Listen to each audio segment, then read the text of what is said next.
Good afternoon. My name is Mike Hurst. I'm the United States Attorney for the Southern District of Mississippi, and we welcome you here today. Before I begin, I want to give credit where credit is due. A huge thank you goes to the Acting Director of Immigration and Customs Enforcement, Matthew Albence. Thank you, Matt. Thank you. To our Homeland Security Investigations Branch, specifically Special Agent in charge. I made you acting, Jere Miles.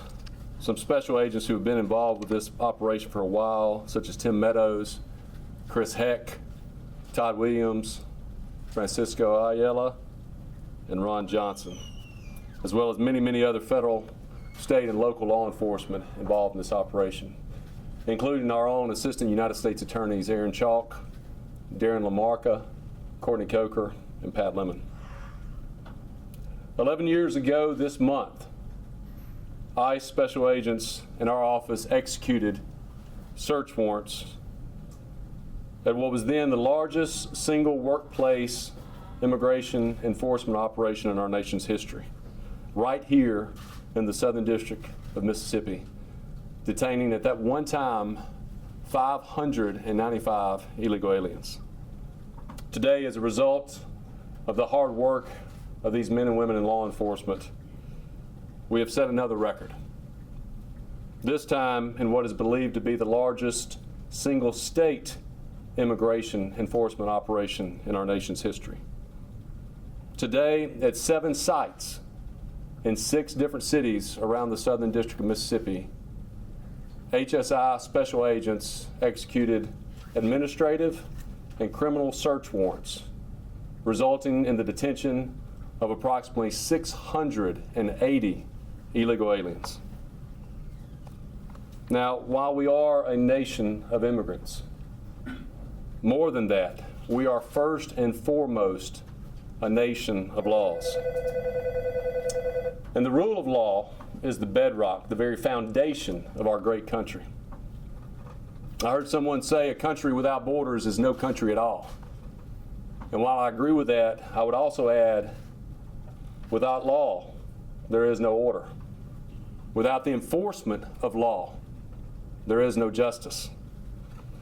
Today, through the hard work of these men and women in law enforcement, we are once again becoming a nation of law and order. And we will continue to ensure that justice is done. The United States of America is the greatest nation in the history of the world. And it's no wonder that people from around the world want to come here to our country. But while we do welcome folks from other countries, they have to follow our laws. They have to abide by our rules. They have to come here legally, or they shouldn't come here at all. And the same goes for our employers. To those who take advantage of illegal aliens, to those who use illegal aliens for a competitive advantage or to make a quick buck, we have something to say to you. If we find that you have violated federal criminal law, we're coming after you. Once again, I commend our partners with HSI for conducting this operation with the respect and the dignity for the safety and welfare of our fellow man and our fellow woman, no matter their illegality. But since this is an ongoing federal criminal investigation, I don't want to say too much other than we in the U.S. Attorney's Office and with HSI and our other federal partners will continue to do our job to investigate and to prosecute those who choose to violate our federal criminal laws in order to make our citizens safer and our country more secure. At this time, I want to turn it over to Acting Director of the United States Immigration and Customs Enforcement, Matt Albence. Matt. Thank you. Thank you all for joining us today. I'd like to thank U.S. Attorney Hurst, Special Agent in Charge Jere Miles of Homeland Security Investigations, Scott Sutterfield, who's the Acting Field Office Director for ICE Enforcement and Removal Operations, and their tremendous staffs both within the U.S. Attorney's Office as well as within HSI and ARO, that made this case possible today and will going forward. ICE is committed to the enforcement of all laws under its purview, to include both the criminal and civil enforcement of the immigration laws passed by Congress. The law surrounding illegal employment and the responsibility of employers stems from the Immigration Reform and Control Act of 1986. These are not new laws, nor is the enforcement of them new. The arrests today were the result of a year-long criminal investigation, and the arrests and warrants that were executed today are just another step in that investigation. HSI is committed to enforcing the immigration laws of this country, especially with regard to employment, utilizing a three-pronged approach: compliance, enforcement, and outreach. Employers need to understand that the integrity of their employment records are just as important to the federal government as the integrity of tax files or banking records. HSI's commitment to this enforcement of these laws is evidenced by the significant increase of worksite enforcement actions in FY 2018, in which 6,848 cases were initiated, 779 criminal arrests, 1,525 administrative arrests, and 5,981 I-9 inspections. Simply put, strong interior enforcement is essential to enter any border security strategy. You cannot have one without the other. As our intelligence and information shows, many of the people illegally crossing the border are economic migrants, and cases such as these help reduce the magnet created by illegal employment that is easily obtained. These are not victimless crimes.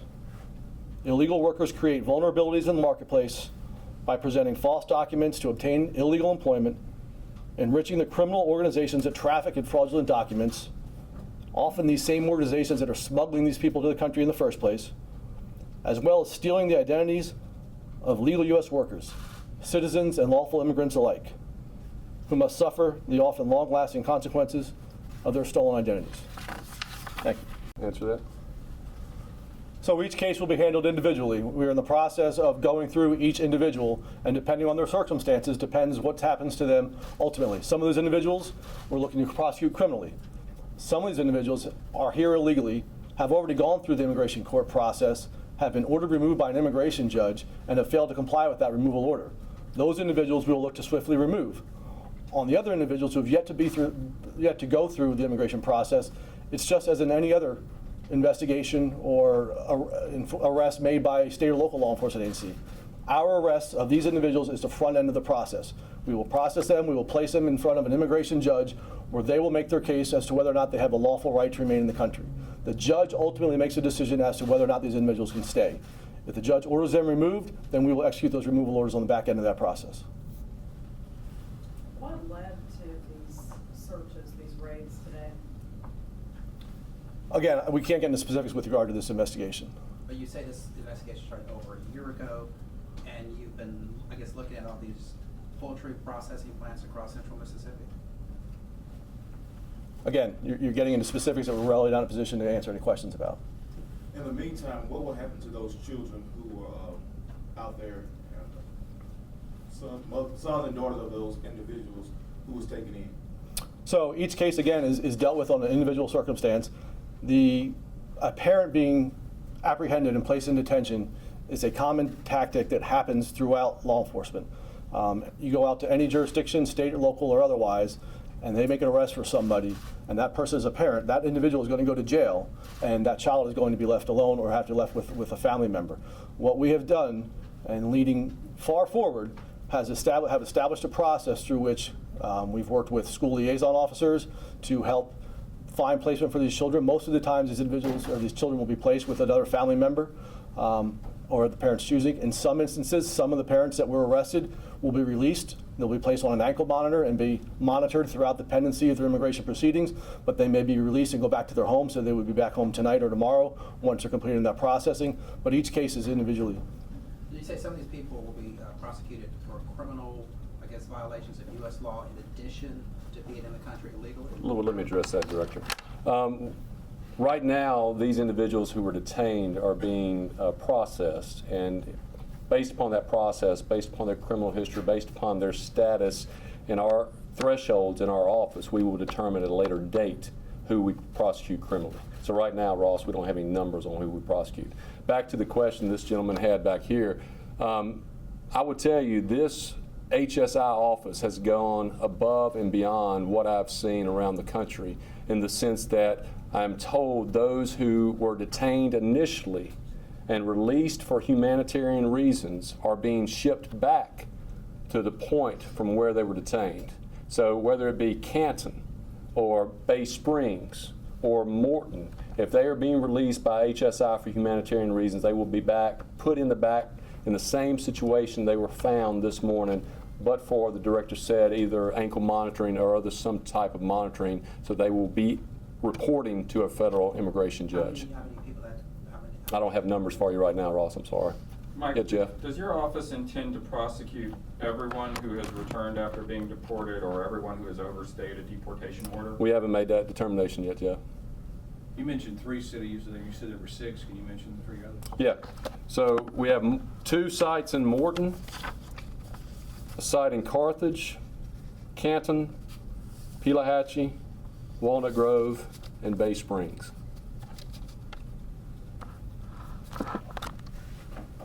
Yes, sir. I know you are trying to send a message for the people who is here illegally and also for the people who work they don't have a paper. But my question is, the people right now, the immigrant community is pretty scared. Right. I work for a local newspaper in Atlanta. We receive several thousand probably messages from the people. They are scared. They believe this kind of operation is only trying to scare them. It's true. What is the real message you want to send the community? The message we're sending is, if you violate federal law, there will be consequences. We're not directing this at any particular group or anything like that. As I said earlier, if we find that employers have violated federal criminal law, we'll go after them as well. This is simply a message of our country is based upon the rule of law. Our jobs in law enforcement is to enforce our laws, and that is what we're doing in this operation. But Mike, you don't think these companies were employing 680 people and they didn't know their immigration status? I can't say anything to that, Ross. Mike, it seems to me that Ross, our standard in the federal criminal system, as you know, is evidence beyond a reasonable doubt. So I'm not going to speculate as to anything that they may know or may not know at this point. So you were investigating the employers? We have an ongoing federal criminal investigation, is all I can say. Jeff? it seems to me that there would have been that there's reason to believe for many years and decades that all of these poultry processing plants were employing people who didn't have legal status in this country. Why now?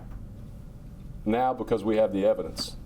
Now because we have a federal judge finding probable cause to believe that we can execute search warrants for potential criminal violations. Now because we have an HSI and ICE agents that are raring to do this, as well as federal prosecutors who are happy to prosecute these kind of cases. Do you feel like you're being directed by the White House, by President Trump to do this, to take this? Sir? You feel like you're being directed? We're being directed to enforce the law, period. Yes, ma'am? Yeah, that was my next question, just asking if it was a result of the Trump administration. I have not received any phone calls from President Trump. Again, was there any concern, Mike, about executing these search warrants so soon after the awful tragedy in El Paso last weekend? Ross, I wish I could tell you we began this operation Sunday. But as the director said, this operation began over a year ago. You don't bring over 650 special agents from around the country into the Southern District of Mississippi in a matter of 3 days without preparation for months and months and months. So while the tragedies Saturday and this weekend around the country are horrific, this operation had been planned way before that, and we intended to carry it out. Do you think you're going to force a permanent change in how the poultry processing industry operates? Our intention, Jeff, is simply to enforce the law. I don't have any intention on changing cultures in companies other than them following the law. We have time for two more questions. Do you have an age range of the people that were detained? Not right now, we don't. Was it a breakdown mostly men and women? I'm sorry, Ross, I don't have that either. And just curious, can you tell me a little bit about the documents that they didn't I don't know if we've seen, I haven't spoken to the agents who have processed them to see which documents they had or did not have, so I'm sorry. This is all happening quick. It just happened this morning. We're trying to get you as much information as we can, as quickly as we can, but that's the facts we have right now. My last question, we can expect more of this operation in this state or maybe another state? If we find evidence of criminal wrongdoing, you can expect us to prosecute it. And I can tell you, we will continue to do our duties, which is enforcing the immigration laws passed by Congress nationwide. So we will continue to do, as we have done, worksite investigations, gang investigations, money laundering investigations, narcotics investigations. The over 400 crimes that HSI and ICE investigate, we will continue to execute those laws faithfully, respectfully, and professionally, as we have done today. Mike, you said you had 650, you almost had enough, one agent per detainee. We didn't know how many we were going to find, so we called in as many as we thought was necessary, and that was the number. And I would add, and not to this operation specifically, but any operation that we do, our overarching goal when we do an operation, especially one that involves lots of individuals, is the safety and security of not only our officers, but the people who are subject to that enforcement action. So we ensure that we make sure that we have enough individuals that are there to keep our officers safe, as well as keep the people that we are taking enforcement action against safe in a secure environment. Thank you all for coming.